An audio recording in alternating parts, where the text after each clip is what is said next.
যারা নিপুল পাইপের বিভিন্ন রকম সুবিধা দেখিয়ে থাকেন, কিন্তু নিপুল পাইপের যে অসুবিধাগুলো হয় এগুলো বলেন না। তো আজকের ভিডিওটি তাদের জন্য। তো আমরা এই জায়গায় নিপুল পাইপ ব্যবহার করছি 3400 মুরগির একটা শেড। তো এই জায়গায় 6 ইউনিট আছে, অর্থাৎ 500-র উপরে মুরগি আছে। এই মুরগিগুলো আজকে সারাদিন যাবৎ পানি পায়নি। এখন সকাল থেকে স্বাভাবিকভাবে দেখলে মনে হয় যে সবগুলা মুরগি পানি পাচ্ছে। সকালে মুরগিকে পানি দেওয়া হয়েছে এবং দুপুরে যেহেতু অনেক গরম এই কারণে স্যালাইন দিয়ে পানি দিয়েছি এবং চালে ঝর্ণা ব্যবহার করেছি। এখন সবগুলা প্রস্তুতি নেওয়ার পরে যেটা ঘটছে যে এই জায়গায় মাত্র 1 মিনিটের একটা কাজ ছিল, এই জায়গাতেই ময়লা জমে এই পাইপটা বন্ধ হয়ে আসছিলো, যে কারণে কোনো মুরগি অর্থাৎ 500-র উপরে মুরগি 1 ফোঁটা পানি পায়নি। এখন আল্লাহ ভালো জানেন যে কোন সময় থেকে পানি পায়নি। এখন এত গরমের মাঝে যদি এই মুরগিগুলো সঠিকভাবে পানি না পায়, এমনি থেকেই তো মুরগিগুলা এই পাইপ থেকে পানিগুলো খায় না। এবং এত গরমের মাঝে যদি আবার মুরগিগুলো সঠিকভাবে পানি না পায় তাহলে কি হতে পারে আপনি ভাবেন। তো মুরগির ডিমের প্রোডাকশন কমে যায় এবং মুরগিগুলো মারা যাওয়ার পরিমাণ অনেক বেড়ে যায়। তো আজকে এই মুরগিগুলো যদি এভাবে পানি না পেত, তো যে কাজ করে আমাদের এই ফার্মে, তো সে হয়তো বা একটু লক্ষ্য করে নাই।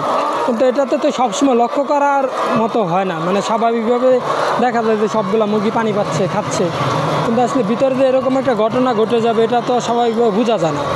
নিপুল পাইপে যেটা হয়, প্রতিটা পাইপের যে নিপুলগুলা চেক দিতে হয় যে কোনটাতে পানি আছে বা কোনটাতে নাই। আর নর্মাল পাইপগুলোতে শুধু একবার দেখলে হয় যে এটাতে পানি আছে বা এটাতে পানি নেই। অথচ নিপুল পাইপের এই সমস্যাগুলোতে পড়তে হয়। তো মুরগিগুলো একবার ছটফট করছে পানি খাওয়ার জন্য, যেহেতু দীর্ঘক্ষণ যাবৎ পানি পাচ্ছে না। এখন দেখেন পানি খাওয়ার জন্য কীরকম একবার পাগল প্রায় অবস্থা। একটা মুরগি অবশ্য মারা গেছে, আরও হয়তো বা মুরগি মারা যেতে পারে, কারণ যেহেতু সকাল থেকেই পানি পায়নি। এ কারণে নিপুল পাইপের দিকে সতর্কতা অবলম্বন করবেন।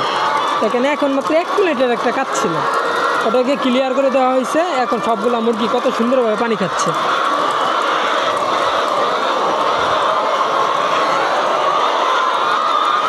এই পাইপগুলোতে পানি আসছে এই কারণে খাচ্ছে, কিন্তু উপরেরগুলোতে এখনও পানি আসে নাই, যেহেতু একটু সময় লাগে।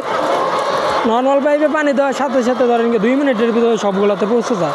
নিপুল পাইপে মিনিমাম উপরের সারিতে পানি যেতে মিনিমাম 5 থেকে 7 মিনিট সময় লাগে এবং নিচের সারিতে খুব দ্রুত পানিটা চলে যায়।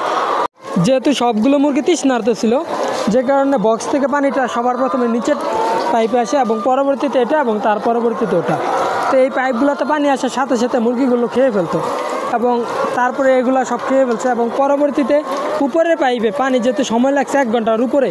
তো এখন আপনারাই বলেন যে নিপুল পাইপ সুবিধা না অসুবিধা। তো সকাল থেকে এখন 4টার উপরে বাজে এই মুরগিগুলা সঠিকভাবে পানি খেতে পারলো। তো দেখেন পানি খাওয়ার স্পিডটা কত বেশি।